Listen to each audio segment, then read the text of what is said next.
What if I told you one of the most chilling warnings in the entire Bible wasn't spoken to the world, but to a church? A church that looked alive, sounded faithful, had a reputation for doing everything right. But heaven saw something else.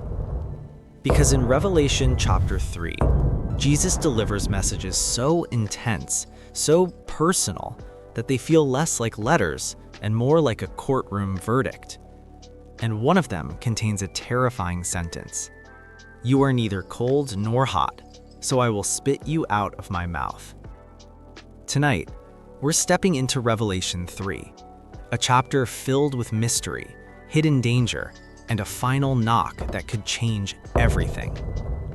And by the end of this video, you may realize these warnings weren't just meant for ancient churches. They were meant for us. Revelation 3 is not just history, it's a spiritual thriller. It raises disturbing questions. What does it mean to look alive but be dead inside? Why would Jesus threaten to remove someone who thought they were safe?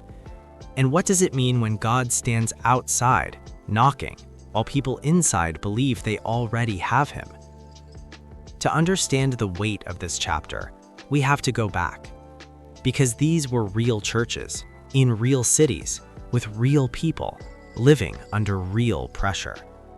Christianity was dangerous. Rome was watching. Faith could cost you everything. And yet Jesus speaks, not from earth, but from heaven. Like a divine investigator, he examines what no one else can see. The first church he addresses is Sardis. And Sardis had a name, a reputation. People admired them. They looked strong, busy, religious. But Jesus opens with words that hit like thunder. "I know your deeds. You have a reputation of being alive, but you are dead." Imagine that. A church full of activity, but empty of life. The outside looked faithful, but the inside was rotting. And that's the mystery. How does something alive become dead without anyone noticing? Jesus says, "Wake up, strengthen what remains." Because this wasn't a small issue. This was spiritual collapse. And then comes the chilling warning. "If you do not wake up, I will come like a thief, and you will not know at what time I will come to you." A thief. Unexpected, silent, sudden. Mini cliffhanger. Sardis thought they were safe until heaven exposed the truth. Then Jesus turns to another church, Philadelphia, and here the tone shifts. Philadelphia was small, weak, overlooked, but faithful. Jesus tells them something stunning. "I have placed before you an open door that no one can shut." Not a door of judgment, a door of hope. While stronger churches were collapsing, this weak church was standing. And then Jesus promises, "I will keep you from the hour of trial that is going to come upon the whole world." But even here, Jesus warns, hold on so that no one will take your crown, because the battle isn't over. Then the camera turns to the final church, the most famous one, Laodicea. And this is where Revelation 3 becomes deeply unsettling.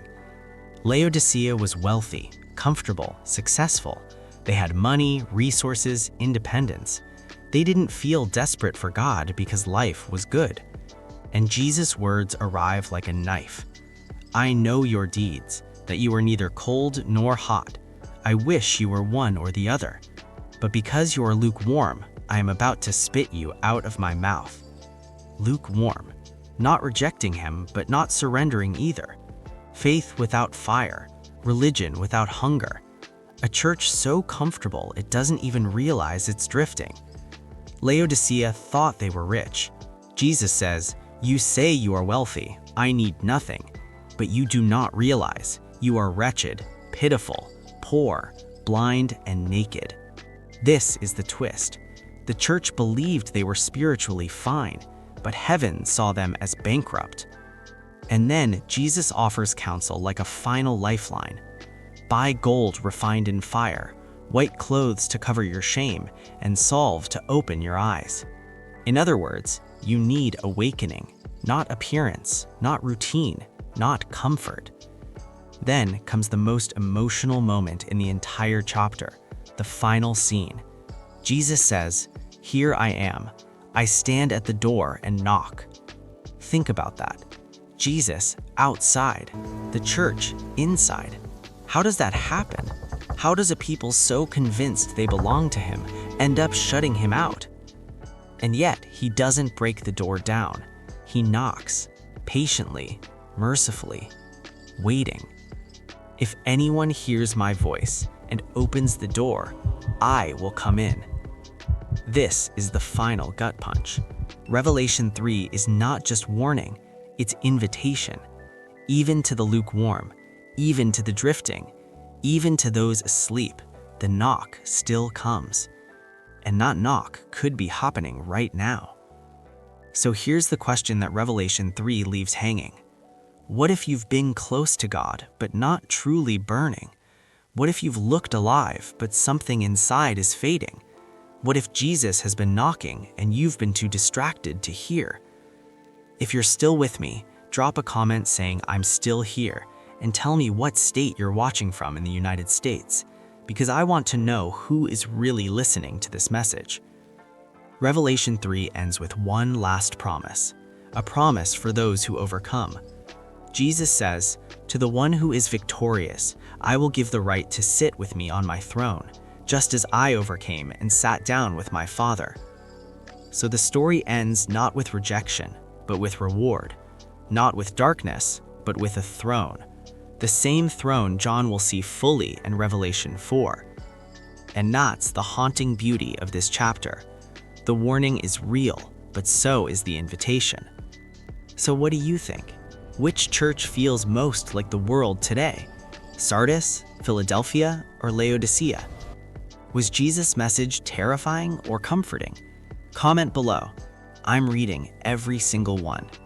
And if this video helped you understand Revelation in a deeper way, hit the like button, share it with someone who needs it, and subscribe, because what happens next in Revelation 4 is the door to heaven itself opening wide.